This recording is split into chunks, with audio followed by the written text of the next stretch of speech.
morning. Good morning. We're waiting. So, Blake and Harper, today we're conducting a full audit for the food safety program.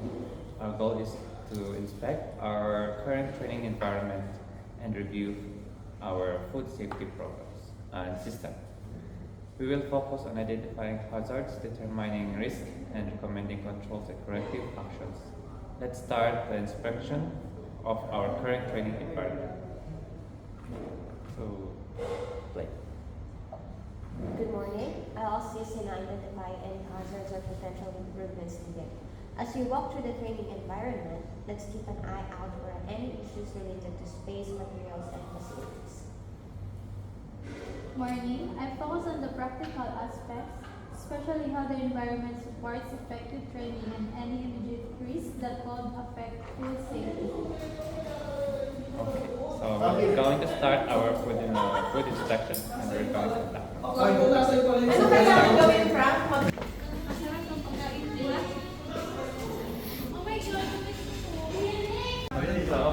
So what observations do you have about the training environment? Well, the training area is spacious, but the seating arrangement could be improved for better visibility. The training materials are most up to date, so some documents need revision. Also, the projector may need maintenance. Thanks for that. Harper, did you notice any concern from the practical The standpoint? materials are generally good, but we need to make sure they reflect the latest procedures. The projector issue could affect the training sessions, and interactive elements might help engage participants more effectively. Okay, expose some of that.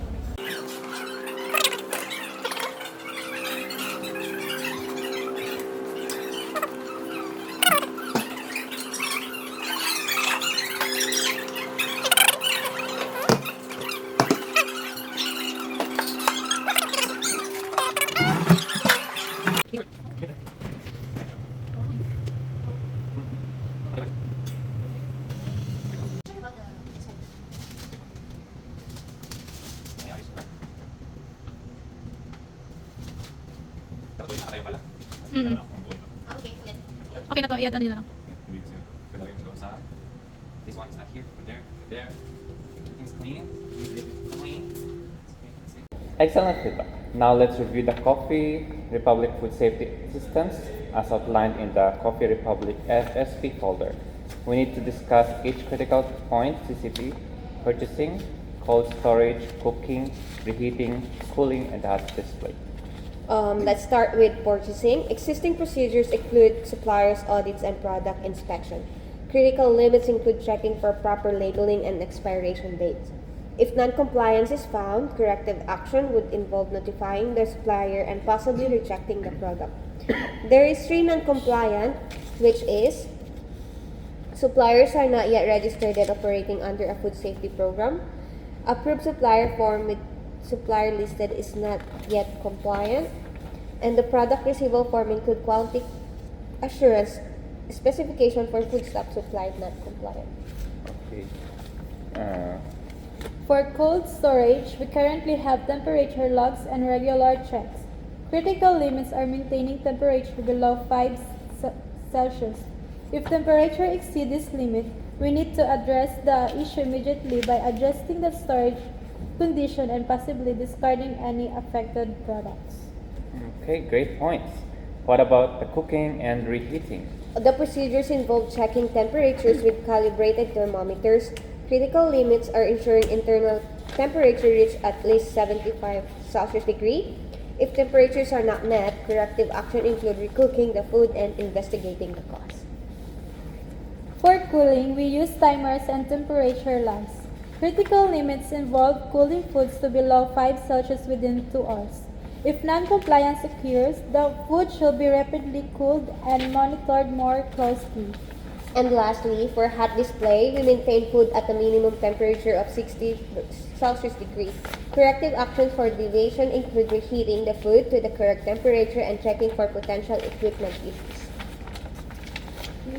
Okay, thanks for that thorough review for policies and procedure. Let's ensure we are adhering to the following. Regulations, Food Regulation 2016, Food Production Safety Regulation 2014, and legislation, the Food Act 2006 and Food Production Safety Act 2000. Also, we should follow the Australian New Zealand Food Standards Code and be aware of health star rating and country of origin labeling as regulated by the ACCC. Agreed. We need to address the three non-compliances identified earlier in any addition cost we discussed today. I suggest the operation manager handles the current non-compliances, and I'll be happy to address any additional issues found. Okay, sounds good. So we'll just finalize everything, Yeah. the non-compliant and compliant, and I'll finalize corrective action summary and ensure we implement all necessary changes. Thank you so both for your insights and collaboration. Let's reconvene next week to review our progress and any further actions needed. Thank you. Looking forward to it. Okay, thank you. Thanks. See you Thank next you. week. See you next week. Have a good day.